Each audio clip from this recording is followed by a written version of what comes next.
Let me tell you a little bit about myself. I'm originally from Maine, and I was born on a Friday the 13th, which explains a lot about me, because, as you know, it's bad luck to be born in Maine.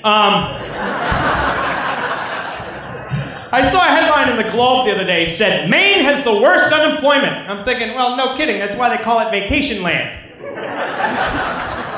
I saw another article in Down East magazine that said more and more people are moving up to Maine to retire, and I got to thinking, well, why wait till you're 65? Move there now, you're not going to find a job anyway. It really is, it's a tough state to live in. Keeping up with the Joneses means you have 3 cars up on blocks.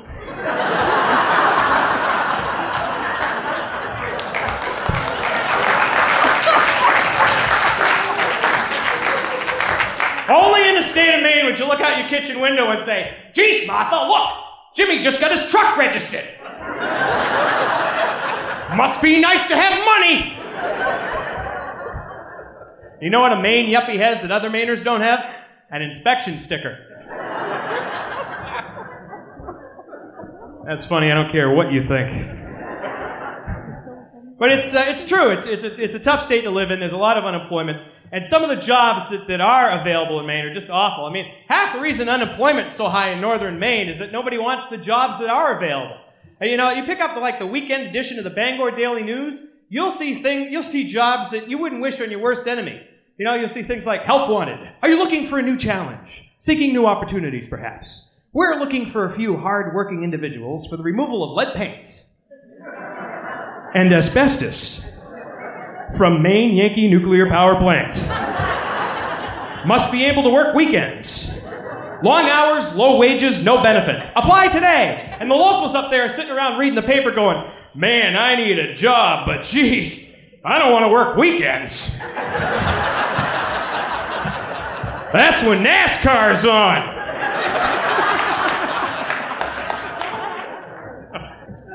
No, it is. It's a very tough place to live. Beautiful state, very beautiful state, but it's tough.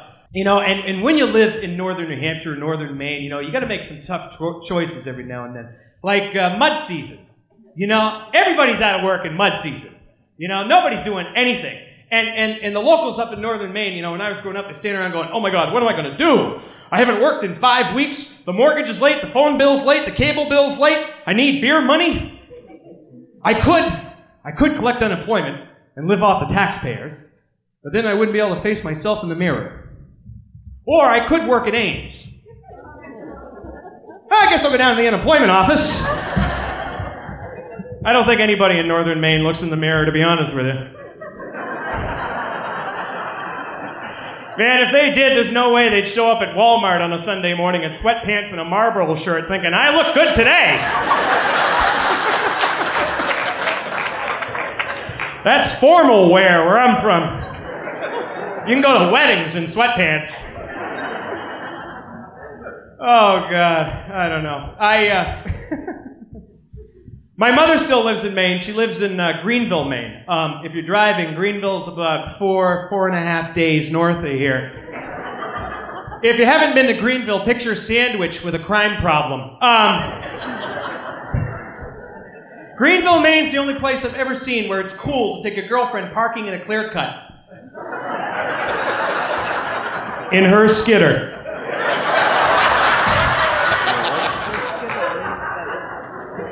Deepwood's off is cologne to those people up there. Oh, yeah, Mom, my mother's a piece of work. I don't like going up to see my mother. The last time I was home, in fact, was Easter. My wife and I went up, and the whole family came over to the house, and we had the big traditional Spam dinner. But I don't like going up to Maine to see my mother, because every time I go home, honest to God, I get the same stupid, sappy speech. This is what my mother says to me at Easter. We're sitting around the dinner table, and my mother goes, you know, son, someday when I'm gone, all of this will be yours. As she looks around the trailer. Oh, really, Ma? What an outstanding real estate acquisition that will be. She doesn't even own any property. She's parked in a rest area north of Bangor. That's an old rusty station wagon she calls the guest house. Cute little story about my mother. I shouldn't tell you this, but she's not here, so. When I was a junior in high school, my mother grounded me for about a year because I was at that age where I started to drink. You know, I just turned 21. And,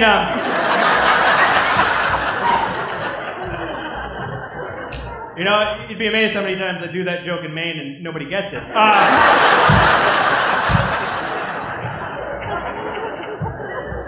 So anyway, I went to this pit party one night, this big gravel pit, you know, and I drank an entire Bartles and James peach wine cooler all by myself. So I get home and I'm like 3.5 sheets to the wind, you know. It's 2 o'clock in the morning and I come home from this party and I took my mother's car without permission. Whoops, big mistake, because with my little buzz on, I forgot to unhook it from the trailer. So we're swerving down 95. And I can hear my mother's voice, and I'm playing with the radio going, what the heck is that? And then I see her in the rearview mirror. She's yelling at me out the bathroom window. Then a couple minutes later, I see flashing blue lights. I'm like, this is great. Now I got a state trooper in hot pursuit of my mother's house. So I pull over to the side of the road, cops walking up to the car, and I'm sitting there trying to figure out how I'm going to talk my way out of this one, right? Right then, my mother comes flying out of the trailer, cursing and swearing, and the cop goes, what's her problem? I said, I don't know, officer, but I'd arrest her if I were you. That crazy broad's been tailgating me for an hour. I think she's trying to pass. She kept flashing her porch light.